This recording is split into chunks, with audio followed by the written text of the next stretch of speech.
So thank you so much for doing it. I'm sorry for the technical That's difficulties. okay, no Yeah, worries. it just happens with all these things. So first of all, I mean, could you pronounce your name so I get it right?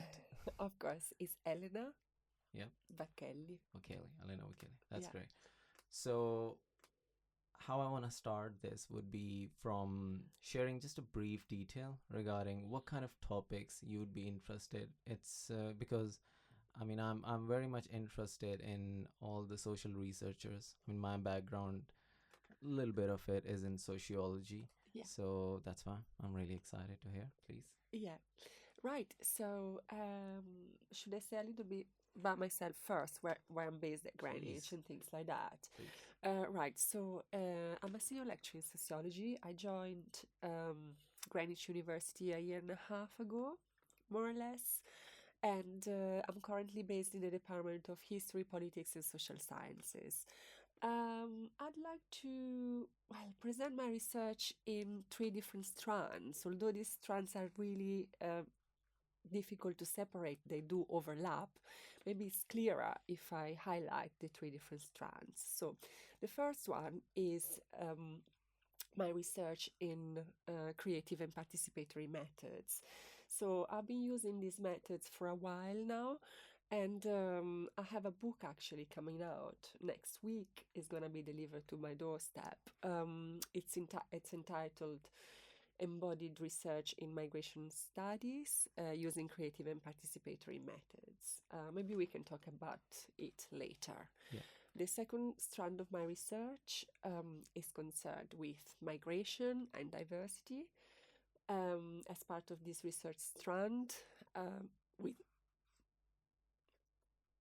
yeah, sorry, with two colleagues, Nicola Montagna and Nick Dines, I just published the 2018 Sociology special issue.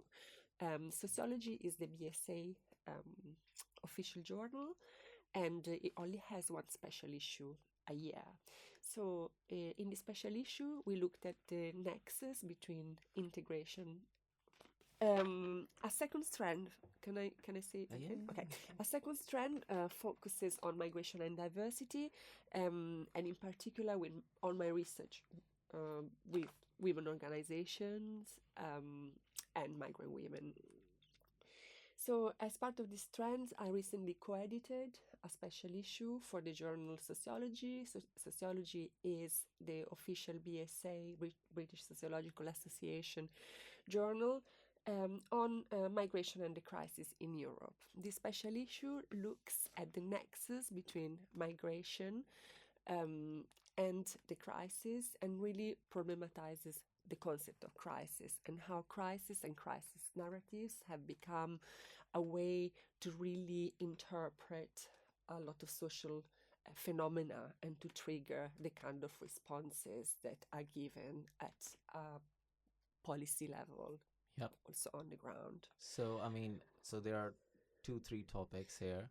And one of the first topic which I would like to, go into detail would be the methodology which you are Yeah, using, which you yeah, said creative and digital participatory. So this yeah, was very intriguing to me yeah, to see this yeah, method yeah, as a very legitimate method where you are actually collecting data and putting your report into these sociology journals.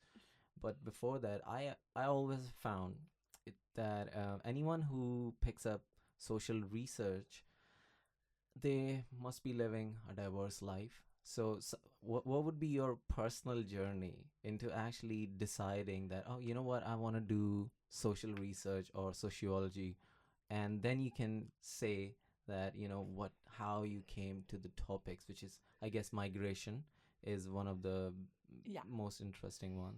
Exactly. Yeah, I didn't talk about the third strand, which was the one on the gendered right to the Okay. city and the way in which the right to the city can be interpreted in a gender perspective. But I think it's interesting because it now connects to the question that you're asking, because I think this is exactly where my journey starts. And this was actually the topic of my PhD. So I did my studies in Milan. I studied political sciences, and this was my sort of graduate and postgraduate studies. Then at some point, when I was in Milan, I was I was an activist, and I was very interested in feminist issues. For both personal and political reasons, I left Milan and I moved to Berlin. And this is when I started thinking about my PhD. In Berlin, I came across really intellectually stimulating people and ideas. And this is when my first idea of studying the city and its gendered sort of declinations came about, especially because the city has always been studied from a very kind of masculine perspective. And Henri Lefebvre himself, who is normally regarded as the person who first came up with this idea of right to the city, has completely neglected a gender dimension. So this is where my journey started.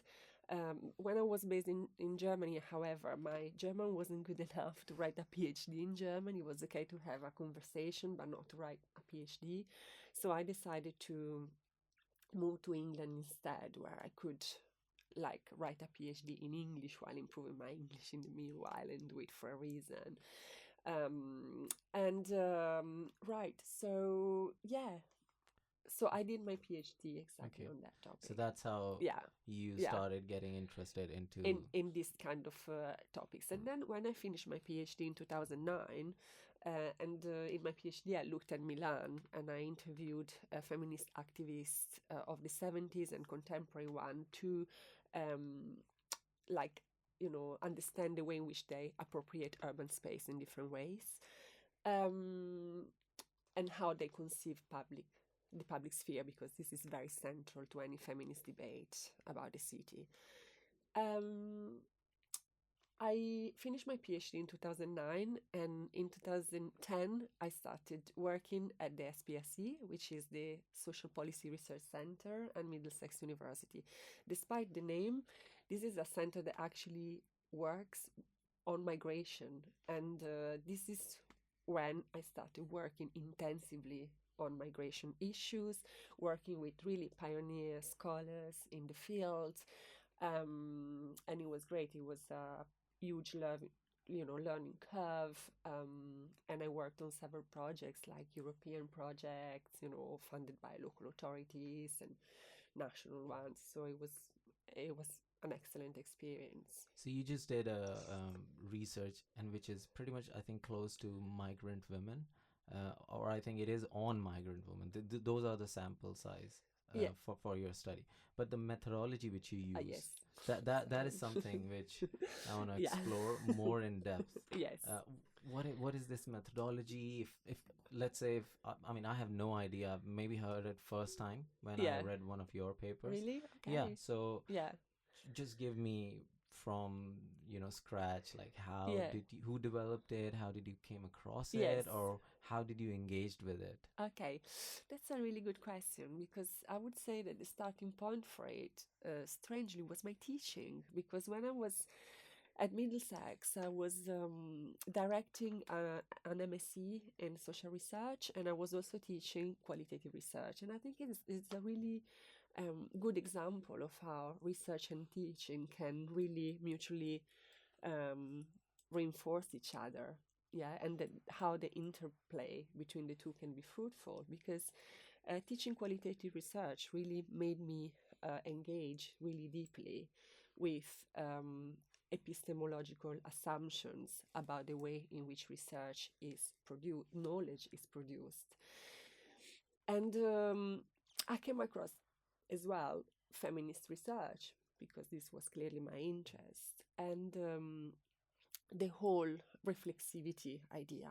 So the whole acknowledgement that when we actually produce data, we have to also take into account the extent to which our positionalities as researchers, so our gender, our age, our social class, our ethnicity, plays a role in producing this data. So research is not objective. We have to interrogate the social locations from which research is produced. And so I think this was really the drive for me to then expand and work with. Also, I don't like to call migrant women vulnerable. I prefer to say people in that they are women in vulnerable situations because they hold their own power. Yeah. Yeah, that is negotiated differently according to different situations. Very often they are very resilient women, and the public contemporary debates does enough damage Yeah. in depicting them as passive. So, what is collage making methodology? Collage, a safe space is created where women are given the time to actually collect the memories and also the experiences that they want to disclose. So it's a much more ethical and less invasive way of going about it. And after that, I asked, and they do it in group, which is also quite pleasant. And then after that, for them, you know, and then I ask them what they've done one to one, and I record their voices when they describe their individual collages, and then I write about the narrative. So I use the narratives in juxtaposition with the actually, what they've done with the actual collage, and that worked really well. So So, you are talking about generating knowledge and actually questioning certain methods which are already very popular. Is that one of the aspects of this? yes, in my work, especially, this is conceptualized quite a lot from a theoretical perspective in my book, but also in the article on collage that you read.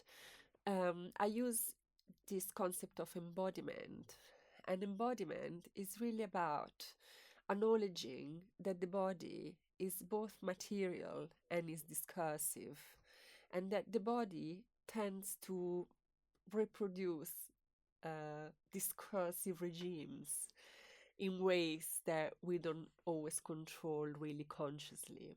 Okay, so an embodiment is also about acknowledging that the body and the mind are not separate, they are one. And Western epistemology has tended to really separate the two, privileging the logos and reason um, that has been traditionally identified with men and the masculine, as opposed to nature and the body and the feminine. Okay, so this is too, like, this is Yes. amazing. This is a little bit. Okay, so let me ask you for more Yeah. clarification.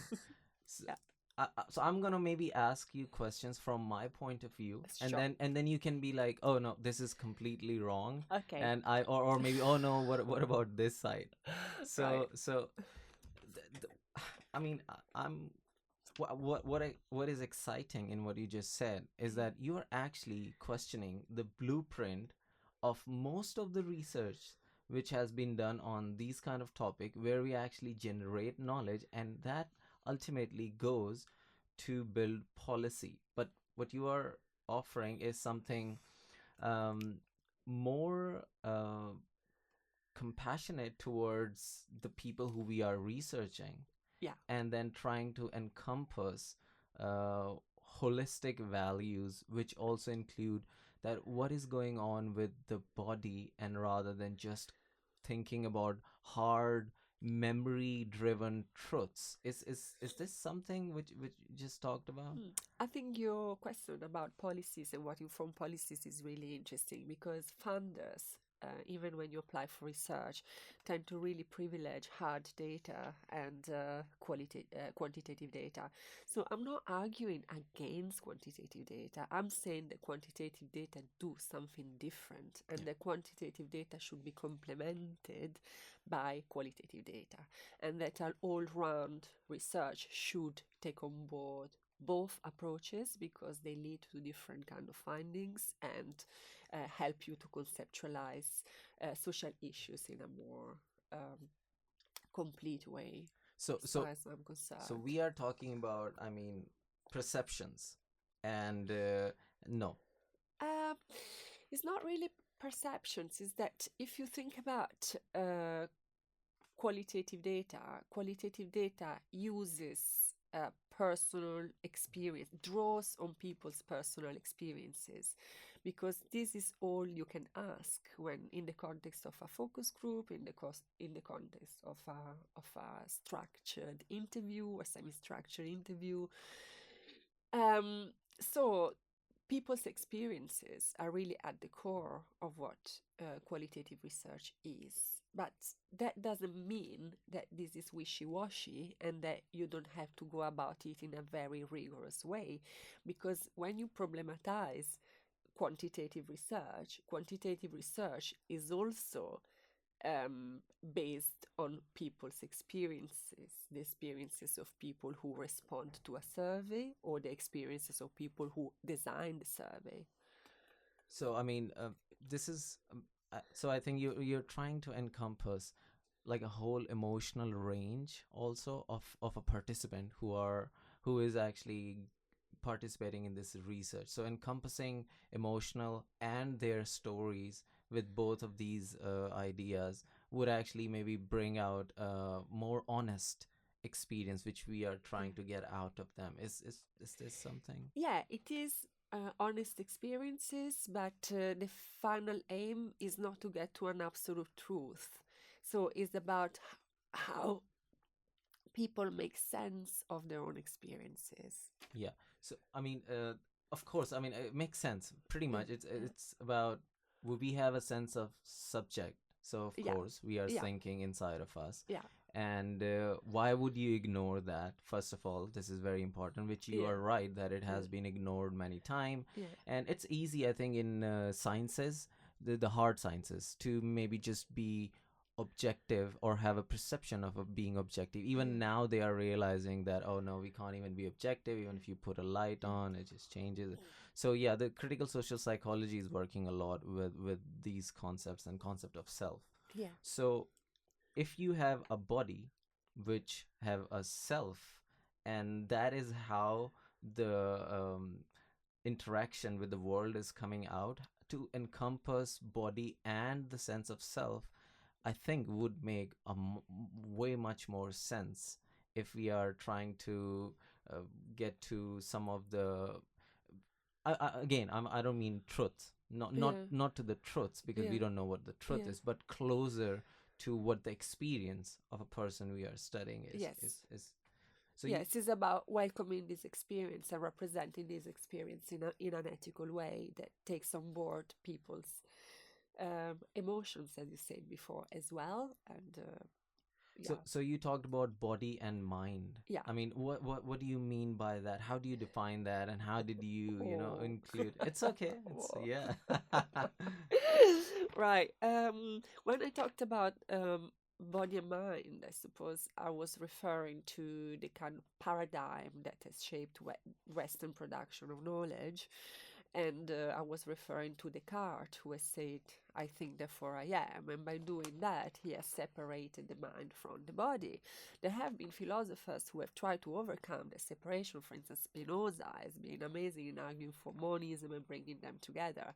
And then there was this other French philosopher called Merleau-Ponty, who has really been critical of the way in which knowledge is produced in the social sciences and the positivist paradigm that really cuts the body out in so many ways and privileges more numerical, quantitative ways of producing knowledge. Then feminists and feminist scholars, philosophers have come in exactly there and have added to Merleau-Ponty's understanding and formulation of phenomenology. So I don't want to go too deep into the philosophy of this, but what feminist scholars have done, they have thought about knowledge production in a way that is not necessarily as Eurocentric,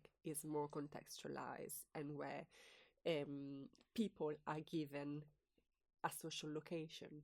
So the gender is important, class is important, ethnicity is important, age is important, and all this. So, I mean, it's more about maybe blurring the boundaries which has been artificially created to understand certain topics, and then they just got stuck. And that's what we are Mm. doing most of the time. And so now I think, as all of us are evolving our subjective experience, Yeah. I guess that we are evolving, of course, the understanding and the depth of the subjective experience. So we are trying to get to the complexity of it. Mm. So also that is represented in the scientific methods and Yes. journals. This is really exciting to Yes. see that. Yes. And also I think, finally, if you are talking, sitting here, and you have done the research, I mean, I think we are looking at we are accepting the complexity Yeah. which human beings and the relationship with the nature presents us. Absolutely. Absolutely. The complexity is fundamental because I think at times, in order to think, we need to use abstract categories. And by doing so, we tend to essentialize quite a lot. So, going back to the context, the social, historical, political context, but also the context of a person's individual experiences is very important as well. So Yeah, so I'll share one example to make it yeah, even more, yeah, clearer, and maybe bring it to more general point. yeah, I think in what you were talked about, the gendered yeah, approach, and how certain methodologies yeah. has been, categorized. And of course, there's no um, surprise that most of the fields in sciences and social sciences is dominated by most of the males, and no matter what the cause is. But I think some of these methods, I think, get stuck with this rationalized approach which you were talking about, Mm, only talking about that what is the data coming out of the person we are talking to through mm, their memory, and we can just objectively analyze it and then write a report. I think one of the very clear examples is in evolutionary biology, where they were trying to look at apes. I can't. Please don't. I mean, I don't know the exact details. This is just, anyone wants to look, you can Google it. So they didn't understand the behavior of the female apes or monkeys, whatever they were researching. But uh, and then the female scientists and evolutionary biologists were not in the field, and for decades they just keep on missing certain aspects to actually find out, because they were categorizing certain female behaviors as like, oh, it's just some, behavior which they do, it doesn't matter. mm, And the moment some female biologist came, and was like, oh no, I know what is it is. This is about this cycle which they are going through. And so they were not looking at all from that perspective. And it actually one of the reasons, like one of the very clear examples, that bringing in a different kind of approach to a situation can lead to a completely new breakthrough. So I mean, this looks like, I mean, it looks like a very compassionate approach and more holistic. And I don't want, I mean, you are saying it's a feminist approach, but yeah. it looks like an amazing approach. I don't want to give it to only a feminist name. I Yeah. want to be part of it.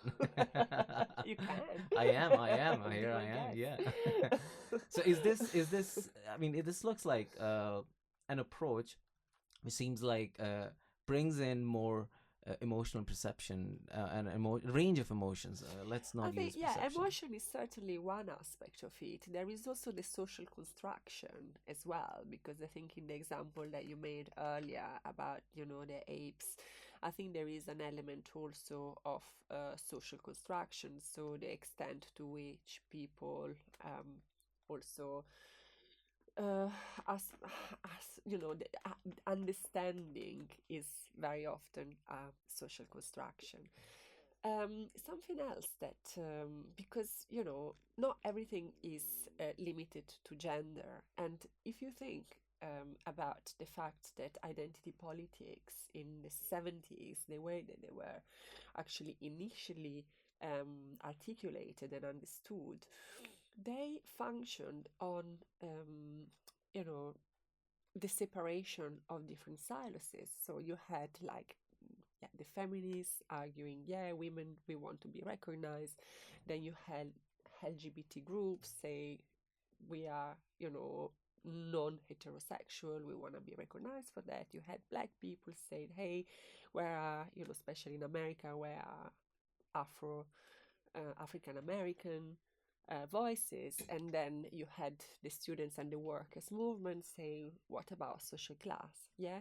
So it was a moment where all these kind of movements and politics were structured around individual identities. Now, um, things are changing. So now, for instance, intersectionality and the new paradigm, which is really dominant in sociology of intersectionality, helps to understand the extent to which these identities cannot be understood in isolation. They have to be understood in combination with each other. Okay, so I mean, a path towards more holistic Mm, approach and mm, methods and generating knowledge mm, regarding, rather than dividing each and everything and then looking just at one aspect of it. And I think this is why cross-cultural studies have been done these days a lot, and even the institutions which are being built upon this idea that you cannot just look at one thing from one aspect and just determine, yeah, yeah, what would that, oh yeah, that's exactly what we are looking at.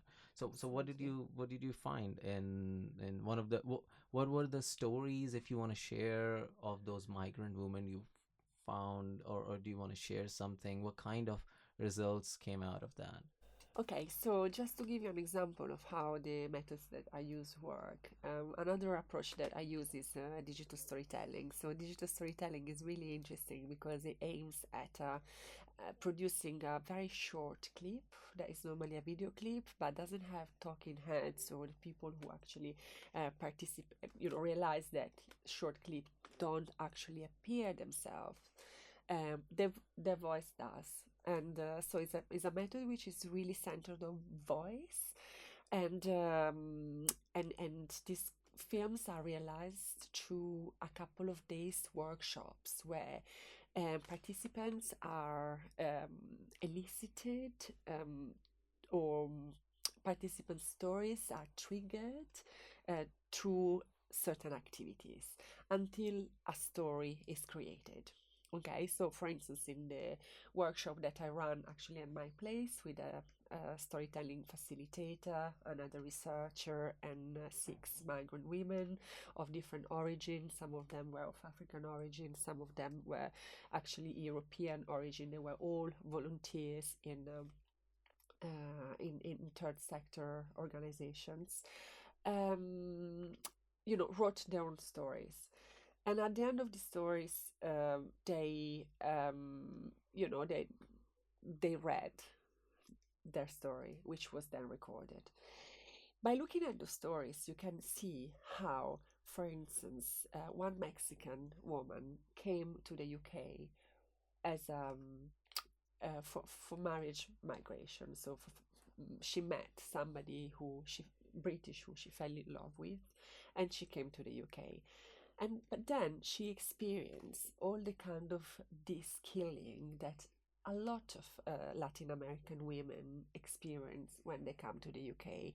There's many reports and studies that indicate that Latin American women tend to be highly skilled very often in their country of origin, and then when they come to the UK, they have to accept much more humble jobs because their English is not maybe up to standard, or just because it's really difficult for them to find a similar job. So you can see from these stories, and I could give you many examples, how then personal stories talk to more political and well-researched facts that are not just about that particular person, they are about a group or a community.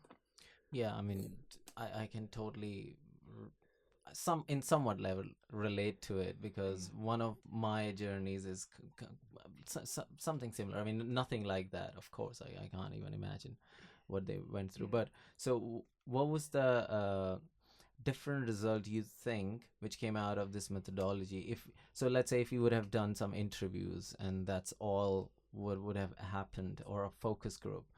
Well, I think you probably would have got to similar results. So I'm not arguing that the results are completely different. I think with this kind of methodologies, the emphasis is more on the process.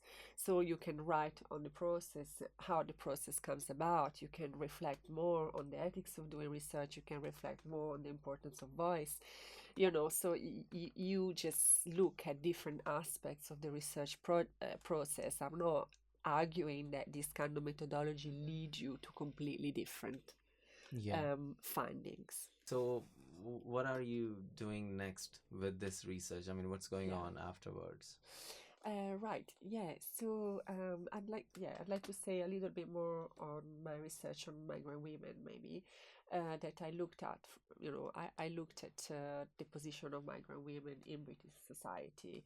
I looked at the impact of austerity on migrant women, because there's several data that actually confirm that BME women in particular have been hit more hardly by austerity politics. And more recently, I wrote an article on Discover Society on family migration and the increasing focus on migrant women when it comes to integration policies. Yeah.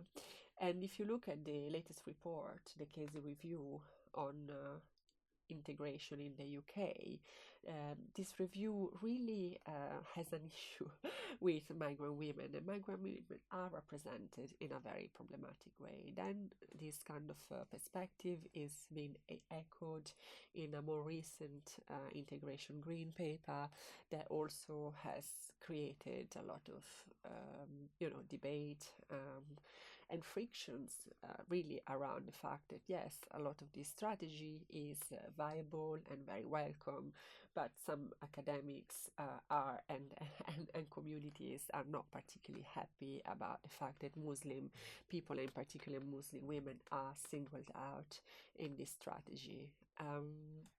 So, Yeah. what how come like migrant women or certain particular religion Yeah. is being singled out? Well, it is being singled out because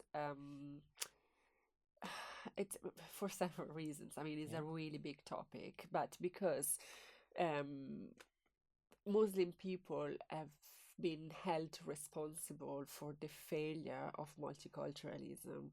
And from the 2001 riots in the northern city of England, when Asian youth has clashed with the police or with white people living in places like Oldham or Bradford, um, they've been accused of living segregated and parallel lives. And this kind of rhetoric has entered the public discourse in the UK until today. So in the past 15 years, the ways in which Muslim people are talked about has not really changed. And migrant women in particular are seen as the social reproducer of, problematic kind of citizens. And this is made even more complex by the fact that one of the biggest, perhaps, sources of migration in this country is arranged marriages with Pakistani and Bangladeshi people who, according to the word of Louis Casey, who wrote this report, add a generation for each generation of migrants, because there's so many spouses who come in on the basis of the legal rights to family reunification. So this is at the moment highly contested. Okay, and this is what I'm also engaging with in my research. So, to just, I'm Yeah. curious. Yes. There's so many details in that. Yeah. So, so this is about migrant women, or It's about migration as a phenomenon, and it's about the extent to which migrant women are singled out as those people who are most difficult to integrate. Yeah, and these kind of documents don't recognize that integration is always a two-way process. So it's not just the onus is not just on the people who come in, is also on society and the kind of services and structure that are provided in order to facilitate this integration. so I mean, I think it makes sense.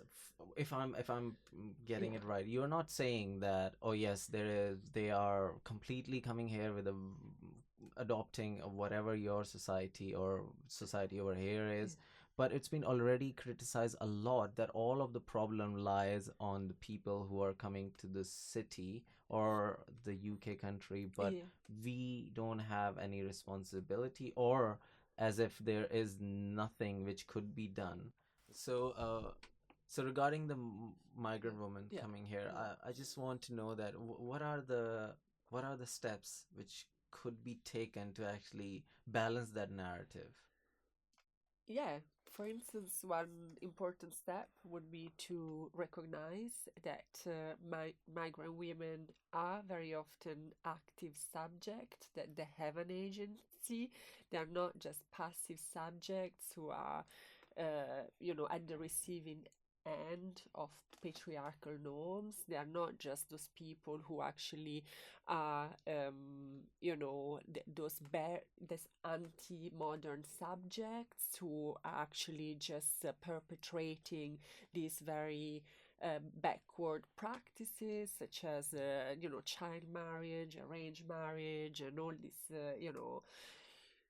kind of dark practices that are normally attributed to them. So, for instance, one important step would be also recognize that one of the reasons why several women who arrive from Pakistan and Bangladesh don't access, you know, the labor market immediately, they don't get a job immediately, is because of the life course they're in. If they come here to get married, very often very soon after they have children. So, how many women get a job immediately after they have children? Then, another very controversial accusation that is being made to migrant women is their inability to communicate in English. Um, this is also a very contentious issue because several ESOL provision has been cut, but now there has been a big allocation of money to help migrant women to learn English. So something is being done there in recent times. So, so one of the things which I notice is that you're saying that in most of the journal articles, the narrative has been heavily negative towards those women who are coming from either Pakistan or Yeah, Bangladesh not in the journal article, in the media. in the In the media. media and in these policy reports, they are really key, important reports because they are orienting the policies that are being made with regards to integration. So this is quite important. Yeah. Yeah. So, one of the things you mentioned was that they come here as an arranged marriage. I Yeah. mean, could you explain more that what you meant by that, or how does the process of this migration start, or are there different stories or regarding? I think well, there are different stories for sure, and I haven't explored this particular. I mean, I haven't spoken with specifically with Bangladeshi and Pakistani women, so I cannot really draw on their specific stories, except in the latest project that I've been doing on polygamy, where we run 3 workshops using creative and participatory methods. Initially, we wanted to use digital storytelling, but then we realized that digital storytelling probably wasn't the best method to actually tackle this kind of very thorny issues such as polygamy. So I, in that circumstance, during that workshop, I did have the opportunity to talk to some Bangladeshi women, and it sounds like for Bangladeshi women is completely normal to, to accept the husband that their family proposes to them and take this as an opportunity for transnational migration. In order to do that, they use a caveat in the law, which is the law, migration law, it is a human right, allows for family reunification. So spouses from overseas can come to the UK legally. Yeah. Yeah. And so marriages are being arranged according to that, and that kind of enables forms of transnational migration that wouldn't be possible without a kind of cultural setting, if you want. Yeah, I mean, migration is at the core of human history forever. So Yes, we there's are, so much that has been, it's so at the center of so many debates and issues. I mean, I don't particularly want to go into Brexit, but migration yeah. clearly played a huge role, and even now what's going on in Italy after the election and the kind of really controversial positions that politicians are taking towards migration is very So do problematic. you have any view regarding the migration into Europe? What the recent last few years, what's going Well, of on? course, I've got views. Please, please. Or I mean, I know you have worked on one of the Yeah, papers yeah. on in the migration in the European Union. Yeah, I this is the special yeah, this was the special issue that we wrote, and this special issue, yeah, looks at that, but not just, yeah, that, there's intra-European migration, so there's not just kind of the people from outside Europe who come to Europe. There's also a lot of intra-European migration. So, for instance, Italian workers who go to work in Belgium, you know, is much more complex than it seems.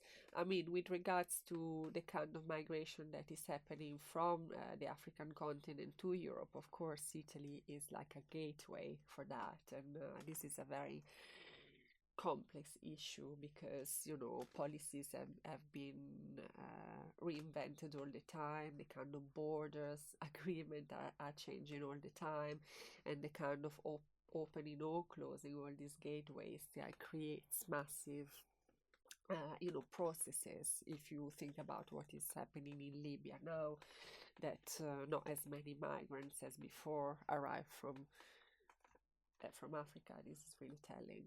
So I actually remember one of the words you were deconstructing, which is how crisis has been associated with the word migration. Yeah. So, what is this kind of discourse is about? When how would you describe, or what does that mean when someone says migration crisis? Because this is Yeah. something very commonly used pretty much everywhere, and Yeah. even if you are talking compassionately, or even if you are talking negatively, whatever way you are going about Yeah. it, you use the word migration crisis. Right. Yeah, it's a very good question how to talk about it. I'm always a bit concerned when people ask these questions because I don't have any ready-made solution to hand. And at times, mm, yeah, I mean, it's a very complex issue. But certainly, how to talk about it is a good question because I think that the way to talk about it is in a more compassionate way. So, as yourself, um, in your previous question, were asking,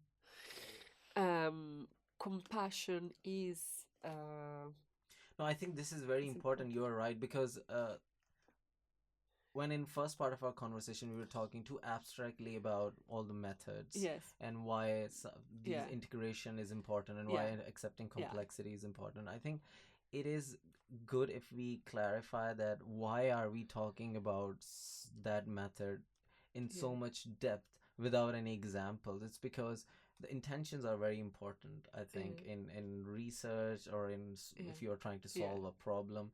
So if what I see in your research method Mm. is a lot of compassion and being empathetic.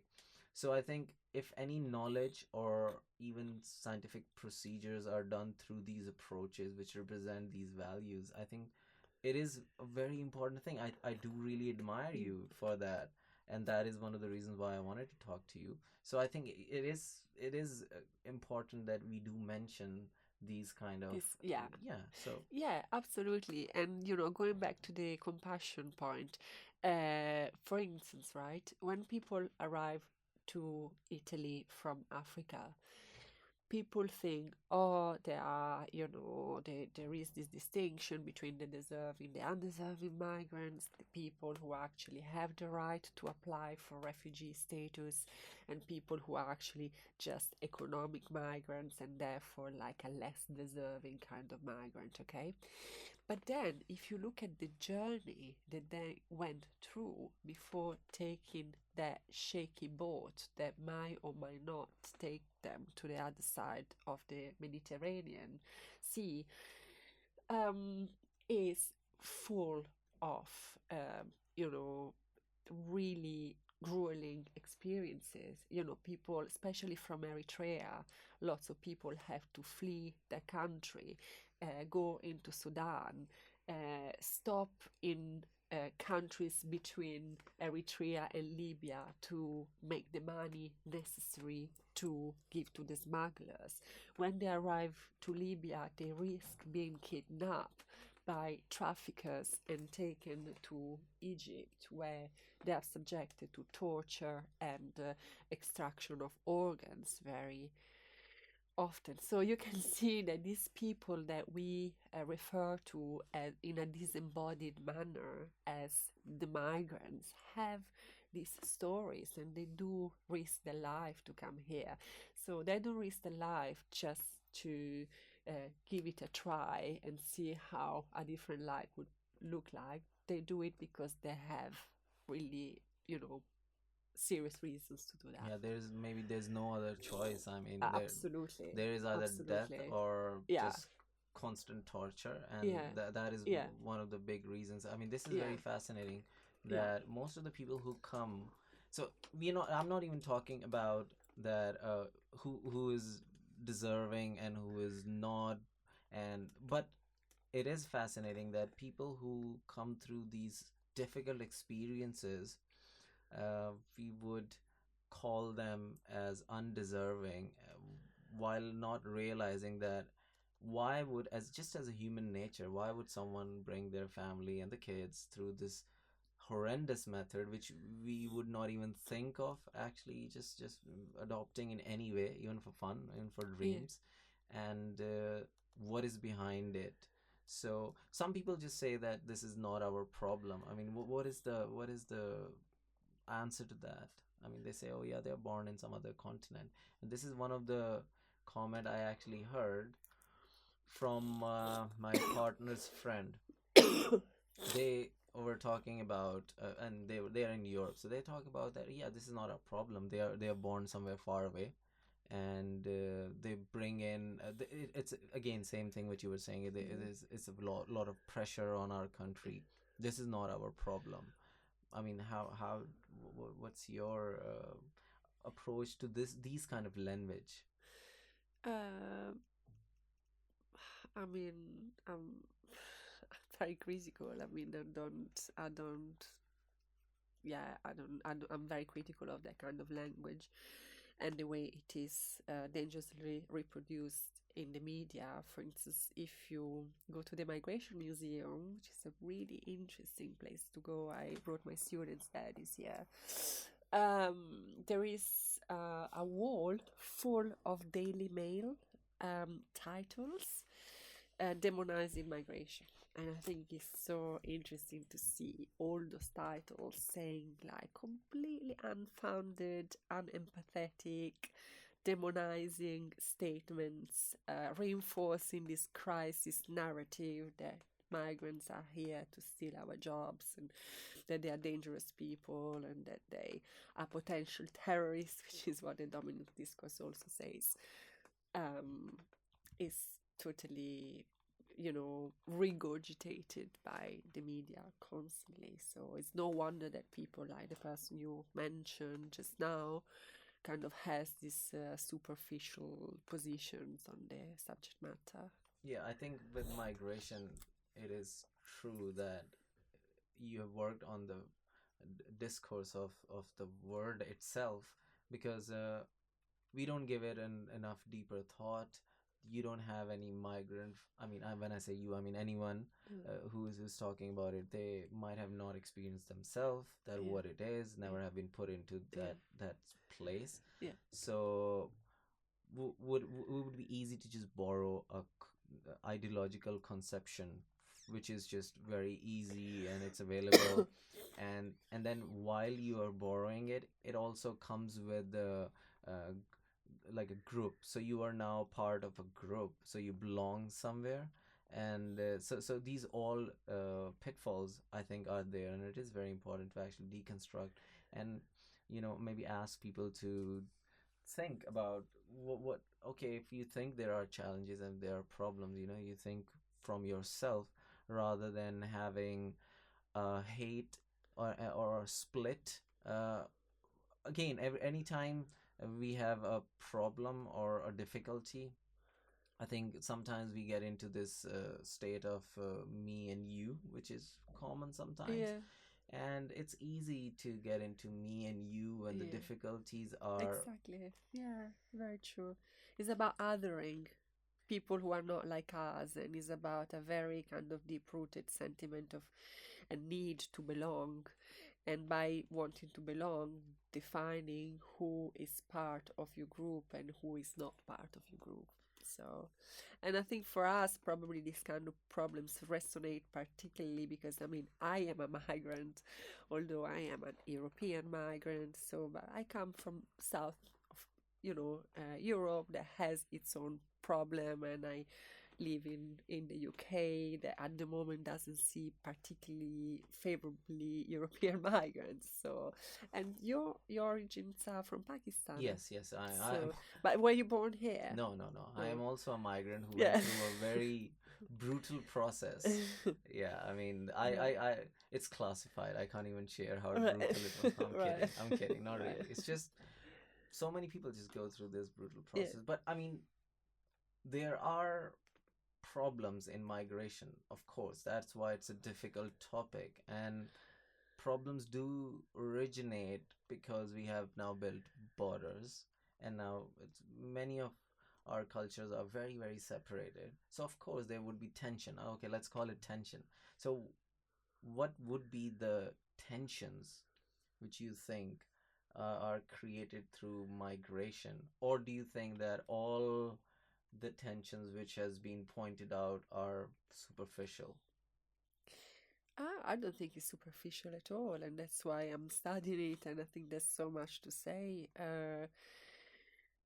The why, I think it goes back to the ancestral point about belonging, perhaps, and how people feel safe in defining where they belong and what belongs to them, and are not ready to share with people who are perceived as others. But this is a really long history of humanity that has been defined by that. So it's a really big Yeah, yeah. Okay, question. so this is amazing, of course, that you are trying to kind of solve this complex problem. And belonging, whether it is in the tribe or in the city or is in the country, it's just, yeah, this is individual human problems. We suffer from our that where do we belong, and of course as a species, as a group, we are sometimes confused about it. Is that one of the reasons why your research is also in the city spaces? Because this seems like a connection to that part where you are talking about gendered spaces.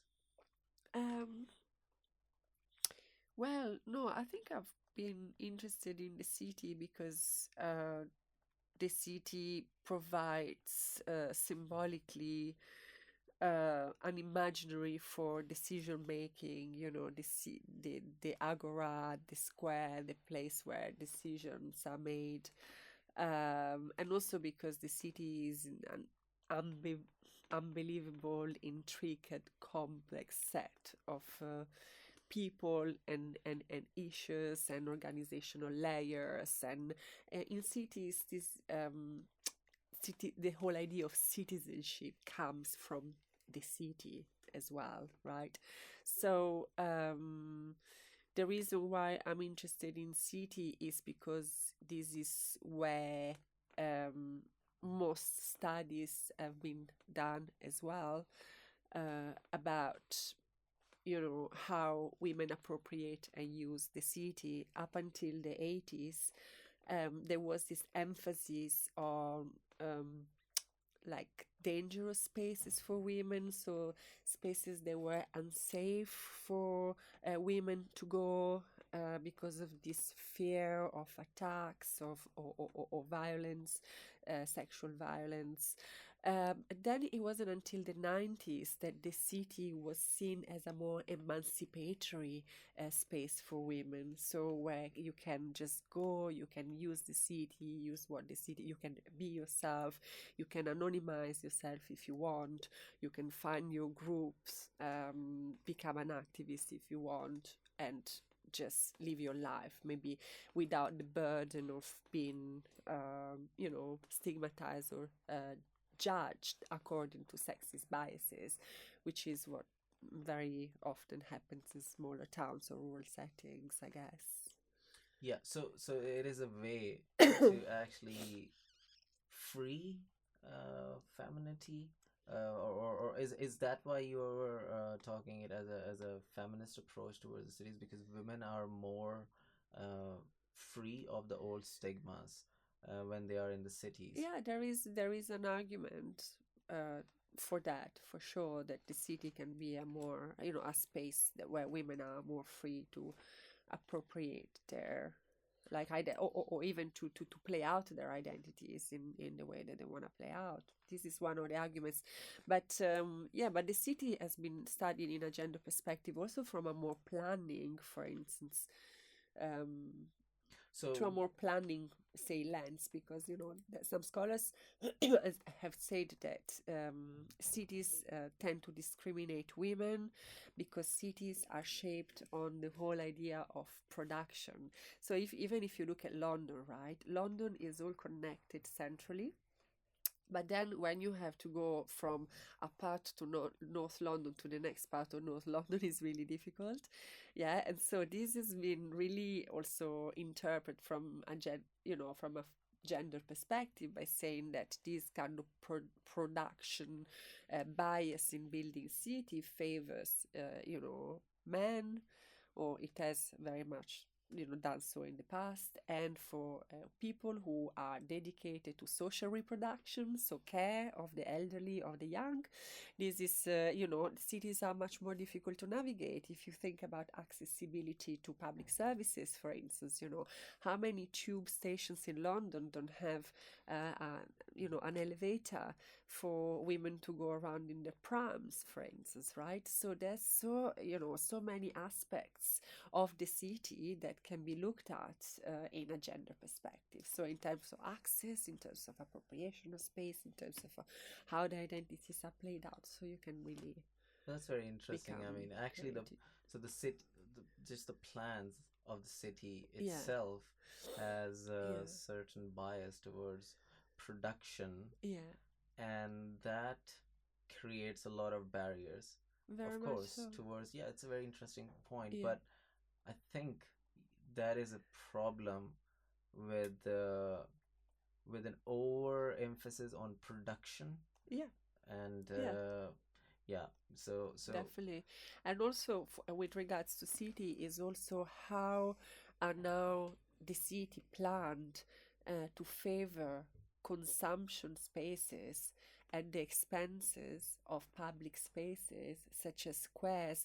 If you compare, for instance, European cities with, American or British cities, European cities have squares, have public spaces where people can hang around and meet each other and go there with the children or relax and read. How many spaces like that, outdoor spaces such as square, we have in London. Not Yeah, many. We have several shopping malls, we have several spaces that are exclusively dedicated to consumption, but that kind of public space, which is a more kind of European approach. idea of how cities are, planned, is missing here. I miss it as well. Yeah, no, me too. I've lived in Edinburgh for a long time, Yeah. and I definitely feel this difference. But would you think that this approach regarding you would portray that as a feminist approach Not towards the necessarily, cities? but scholars who have looked at the city from a feminist perspective have really looked at that particular aspect of the importance of public spaces, for sure. For some reason, I might be just biased about it because I actually do prefer places which have more balanced approach. Yeah, Anything, because I've experienced overpopulation. So I was in Lahore, and it's yeah, it's somewhere around London, the population, and it's pretty much close to London. I'm not sure. I think it's 11 million yeah, something, and it's more condensed. yeah, So whenever there is a pressure of production in a very small space, it tends to produce some sort of a negative approach towards the individual itself. So all the efforts, all the machinery becomes the point of preference, and everyone who is actually running the machinery becomes someone which are secondary. So I think that is why you're talking about squares and public spaces, because that would actually break that circle of production, as if everyone is just running to produce. So I completely agree with you, but um, one of the biggest problem with our markets is that incentives only come to those people at this point. That's how the system, I think, has been built. Who would work more or who would earn more money. I mean, I'm not saying that would make them happy, but that is where the incentives are written about. So it would be good to so you're not discussing that. Oh yeah, I'm like how to. Well, in a city like London, that's quite evident what you're saying. For instance, last year, a couple of years ago, I went with my students to visit the O2 Arena to do a sort of urban ethnography of the O2 Arena and observing really the space of the O2 Arena, the kind of advertisement, how much the space of the arena is securitized with guards there, and cameras everywhere. And the fact that even the benches in the O2 Arena are made in a way that they have like separation kind of bars to avoid that homeless people actually use those benches to lie down and sleep in there. So I think it really makes you question how can we plan, design, have more hospitable, convivial um, city able to welcome and incorporate the other, not just those individuals that you were talking about who have been able to be super productive and Yeah, so integrated. yeah, I mean, Yeah, this is my hope yeah, with the future sci-fi yeah, kind of cities which are integrated with our more natural desires somehow, some sort of those markers which we are missing, which we don't feel in these kind of very artificial spaces. And most of the people don't have opportunities to actually get out of the cities to escape that cycle, and that actually creates even more hunger maybe towards creating more of that process, and that might just satisfy us. And it would be very interesting to see a research like that and maybe break the cycle which we are kind of stuck in. Sometimes I'm very aware of it, and I try not to be get into it, but it's just so hard. It's impossible. You find out about 1 month that, oh, I was just living in that city, in that space. And yeah, so all this research, what are you hoping generally, or what are you working on next, maybe individually, whatever you prefer okay, to. sure. I can tell you my future research, you know, projects, hopes, trajectories. Yeah.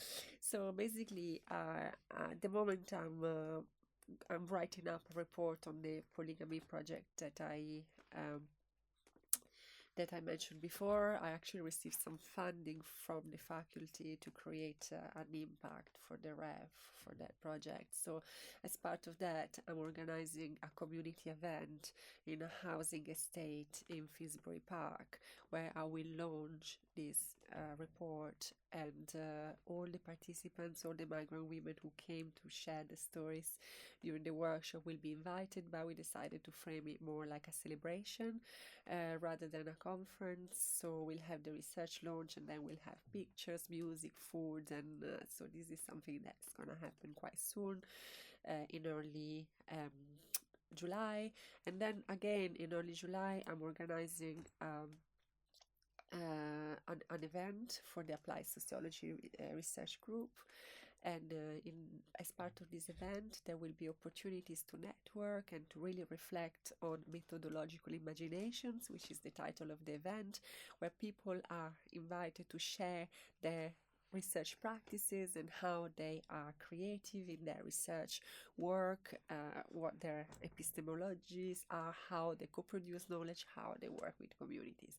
So these are the immediate, kind of events that I'm working on and that I'm organizing now.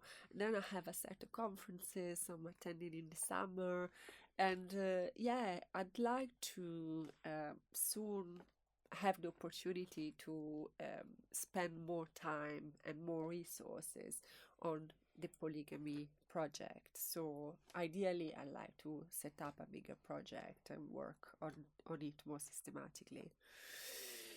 So, and I'm excited to be at Greenwich because I think it's a great place to be. And in particular, my sociology team is great, really supportive, and I have a lot of continuity with my colleagues' work. So I'm really lucky.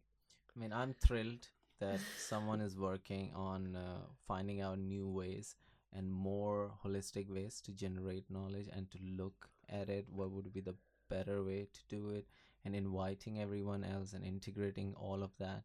So thanks a lot for doing it. Thank you for talking to me and for having me. If there anything else would you like to mention? No. Brilliant. Thank you so much. Thanks a lot, Elena.